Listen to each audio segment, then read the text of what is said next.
Okay guys, now I'm going to show you three games in which a pin played a decisive factor in the result of the game. Okay, I'm going to go through the strategy. I'm going to mention opening strategy and stuff like this in a very quick way, and I suggest and once we get to the pinning part of the game, I'll place more emphasis on that. Okay, I suggest after you even see this game, you download the PDF that's below the video and you go through the game over the board and get and sort of absorb it more. Okay, because I'm gonna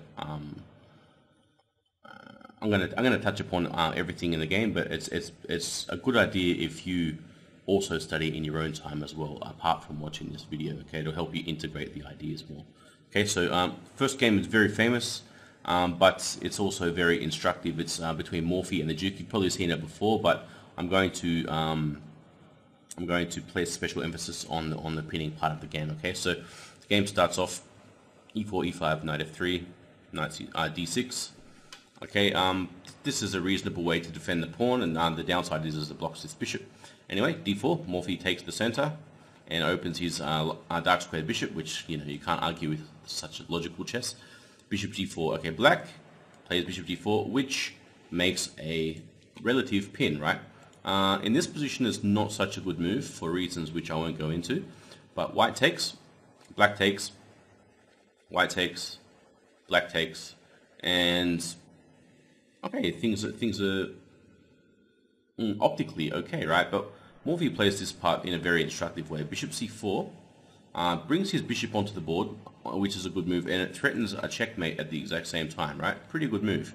And this guy plays knight f6, which I'm not sure if that is the best move.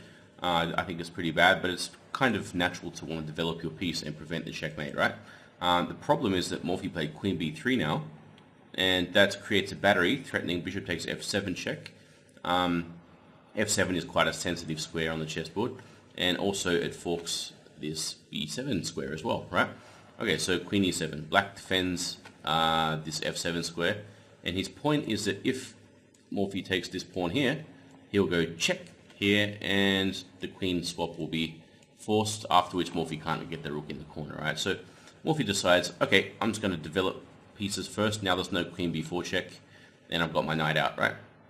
So this guy plays c6, which defends laterally on the seventh rank, defending b7, and Morphy just brings out another piece. Very instructive part of this game is that Morphy already has all of his minor pieces out, and his king is free to castle on either side of the board, right? b5, not such a good move, but Morphy already wasn't, Morphy's opponent already wasn't quite sure what to do to get his pieces out, because this relative pin here is kind of annoying, and this battery with the queen and bishop is also very annoying. So he attacks, and if Morphy just went bishop back here and retreated, then black could play knight out and probably be okay, right? But the problem is that Morphy has a nice sacrifice. Knight takes b5, and see, he takes the pawn, and of course the pawn can take him back. So what's going to happen is Morphy will get 2 points, and his opponent will get 3 points, but Morphy is happy to sacrifice that extra point because he's going to have a strong attack against the black king. Watch, pawn takes, bishop takes check, the knight blocks, and you see now Morphy has an absolute pin here, a relative pin here, so neither of the knights can move, and Morphy castles queenside. Sorry, pieces acting weird. Morphy castles queenside, which puts more pressure onto this this knight, which is absolutely pinned, right? Remember I said a couple of videos ago that another way to exploit pins is to pile up on it with as many pieces as possible, right? In this case, black must defend, and Morphy could take on d7 with his bishop, but that would give up our pin, right? So he takes with the rook, because when they take back, he maintains this absolute pin here, right? This knight is not really defending the rook because that's pinned as well. So Morphy brings another piece over. Very instructive thing about this game is that he's using all of his pieces while black can't really use his bishop and rook, right? So black plays here, and white plays bishop takes knight. Bishop takes rook, sorry, and gives up his pin because he sees a way to win. But another way of winning could just be to kill this knight, which is no longer pinned, and then take the bishop, which would just be a win for white, right? But he sees a nice way to finish off with bishop takes rook, knight takes, gives up his queen, beautiful move, queen b8 check, knight must take, and then the rook goes to the back row, checkmate. Right? As you can see, the bishop defends it and the e7 square. But the key thing about this game is Morphy's very brutal use of these relative and absolute pins here, which held up Black's king, prevented him from castling, and eventually led to his demise, right? Okay, so next game. One of the most beautiful games I've ever seen, actually. Louis versus Rubinstein. Okay, so the game goes for, this is sort of a Queen's Gambit declines type of opening. Queen's Gambit usually goes d4, d5, c4, e6, but they did it in a slightly different move order. Knight c6, knight c3. Okay, so they bring out their knights, they're putting pawns in the center. It's relatively symmetrical at the moment. White takes and black takes back with the bishop. A3. Sorry. Stupid thing. A3, white wants to play b4 and bishop b2, because otherwise this bishop can't really get out comfortably. A6, b4, bishop d6. So he brings his bishop back and keeps it on this diagonal to h2. Bishop b2. Castles, good move, just get his king to safety. Queen d2. This is not really such a good move, because later, and this is why you should think ahead when you're bringing your pieces out, later Black's rook will probably come to the d file where the queen will be in trouble, right? Hard to think in these terms when you're... I used to think when I was young, how do you think that far ahead? But I think you just pick these things up with experience. The queen usually goes to c2 in this type of position. So queen d2, queen e7, and you see soon, okay, Black takes here. The reason why is because he wants to lure this bishop off the diagonal to his king, and also he gains time kicking it soon. So it takes b5, bishop here, rook d8. You see, after rook d8, like I said, there might be some issues with that Black queen being on the d file. Let's see how that goes. So he gets off the d file straight away. So that tells us already that earlier playing queen d2 was a kind of waste of time, right? Okay, so bishop b7. Very symmetrical, except for Black is one move ahead now. Black's already castled and played rook d8, so he's actually 2 moves ahead somehow. Okay, so castles, and he plays knight e5. Now that is a really good move. I'll explain why it's a good move, right? Okay, both sides have pieces aiming at their king side, particularly bishops, right? And what you want to do when you are attacking is you want to swap the pieces that are defending your opponent's king. So Rubinstein plays knight e5 because he sees this knight it's a key piece defending the king, right? And after they exchange, you see the bishops are just aiming at a naked king side now, right? So keep that in mind as well. Rubinstein is also threatening some stuff related to this bishop, like queen d6 or something. Anyway, f4, blocking the diagonal, probably not a bad idea, but it also weakens this pawn a little bit. Bishop comes back. e4. Okay, now this e4 move weakens this diagonal, but it also blocks this bishop. Right, so he has some idea, but it doesn't turn out too well, as we'll see. So rook ac8. Black develops his last piece. Remember, it's important for you to develop all of your pieces, get all of your pieces to good squares. This is not a opening course, but I'll just tell you that stuff anyway. So e5. Okay, so attacks this knight and opens his bishop, but also opens this bishop to g2 as well. Okay, so bishop b6 check. He inserts this check before saving his knight here. And now look at these extremely powerful bishops. Very strong, right? And let's see how that works out. So knight g4. Very nice move by Rubinstein already.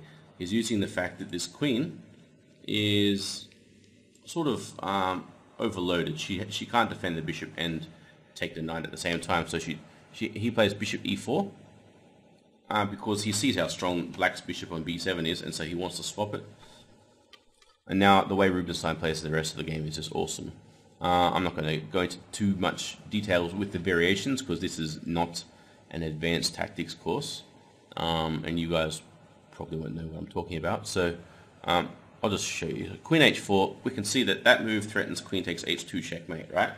But Rubinstein wasn't thinking in those types of simple terms. He had already seen something very far ahead that's very one of the most attractive combinations in history. A combination is a series of tactics put together, right? So g3 is played, attacking the black queen and defending against that mate threat laterally, right? And then Rubinstein plays this amazing move, just rook takes c3. Just removing the knight which defends e4 and leaving his queen hanging amazingly. So the guy takes his queen, and then he plays rook to d2. Another amazing move. All of these pieces are hanging. Oh, not this one, this one. Hanging means they can be captured, but he has his ideas. Like if the queen takes this rook, he's going to take this bishop check. And you see the king starts running out of squares, right? So it's a big trouble. He takes. If he tries to keep the bishop like this, then, well, it's just checkmate, isn't it? Rook takes h2 is checkmate. Because if the king goes here, the bishop's guarding, right? So he must take the rook, really. So he takes the rook. Then Rubinstein goes bishop takes e4 check. And look at these amazingly powerful bishops. Two bishops on adjacent diagonals are ridiculously strong, as you can tell. So now he must block with his queen. There's no other way for the king.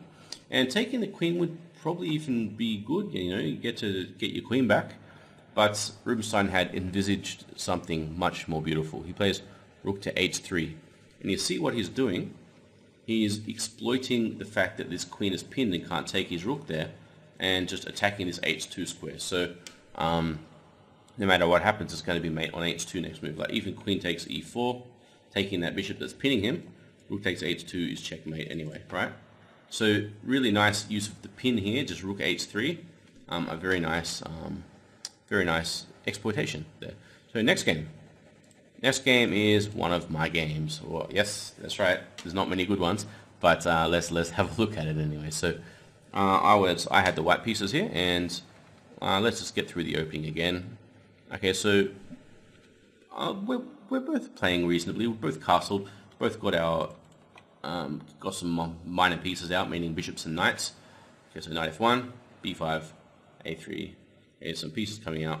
I maneuver my knight to the king side, which is good because I want to attack his king side, right? Rook c8, queen e2. Okay, I'm still not sure where I want to put this bishop, but that's okay. Knight a5. He wants to use this c4 square for his knight because it'll be well defended there, and if I take it, he can take back and open his bishop, you know, some standard strategy. Okay, so bishop f4. I decided to just put the bishop on that square, on f4. It's a good square.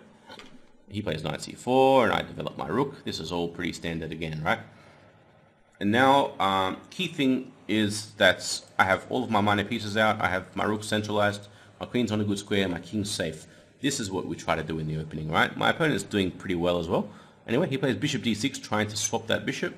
Probably not the best move. I think he should probably play queen b6, with the idea of playing like a5 and b4 and attacking my pawn chain here. That looks like a fairly standard plan to me. His move, bishop d6, is not good, I don't think. I just play knight e5, and this is a good move. Just put my knight into the center, and the point is, if he doesn't take it, it's just strong there, looking at some kingside squares, and I can follow up maybe with knight h5, trying to swap, just like Rubinstein, try to swap the piece that's near his king. So he takes me, I take back, and you see now, this is important as well. Whenever they take in this type of situation, you should always take back with the pawn, because it forces their defending piece to leave the king side, okay? Because otherwise we just take it for free, right? So take with the pawn, good move. He moves away, and now that the knight has moved away from the king side, I can start attacking the king side, right? Or what's that bishop doing? Yes. And my knight's ready to come to h5 at some point, blah, blah, blah. So queen h5, good move. Threatens immediate checkmate on h7, right? And so he must prevent it somehow. If he plays h6, so that I can't take there, it's very tempting to just sacrifice there, right? Bishop takes, pawn takes, queen takes, and checkmate there looks very close, doesn't it? Looks pretty good for white. So that's why he played g6 and queen h6, and now he played a greedy move. I won't go into the details, but he took on b2, right? He feels like that's pretty good because Now this c3 pawn's weak, he's forking these two pieces, blah blah blah. But the thing that he had missed is the fact that with the queen on h6, this g-pawn is pinned, right? Because my bishop is kind of indirectly attacking this h7 square, right? So the thing he missed was this cute move, knight h5, right? Knight h5 threatens mate on g7, and it can't really be stopped. Right? Can't be stopped at all. That will be a checkmate if I go queen to g7. And the point is that, as I'm sure you can see now, that this pawn is pinned. If he takes, then the bishop will be attacking the h7 square. So queen takes h7 will be checkmate. So knight h5, a nice exploitation of the pin. Using the fact, method number 3 I spoke about before, that's you use the fact that a piece can't, you attack squares that the pin piece can't defend, right? So 3 interesting games that both show pins in a very powerful way. I hope you guys can play some nice games and smash people with pins as well, right? Okay, so in the next lesson, you guys are going to download some puzzle sheets, PDFs, and you will get to solve some yourself, okay? So what you should do is download them and study them. Anything that's too difficult, set it up on the chessboard. Don't just do it on the screen. Set it up on the chessboard, the position, and try to solve it. And you know, do your best. You know, however well you do is up to you, really, right? Like if you put a lot of work into studying the like doing these puzzle sheets, then you're going to get a lot of results, right? So yeah, in the next lesson, make sure you do all the puzzle sheets, and then after that you'll be able to check your answers and see how you did. Okay, so anyway, I'll catch you soon. See ya.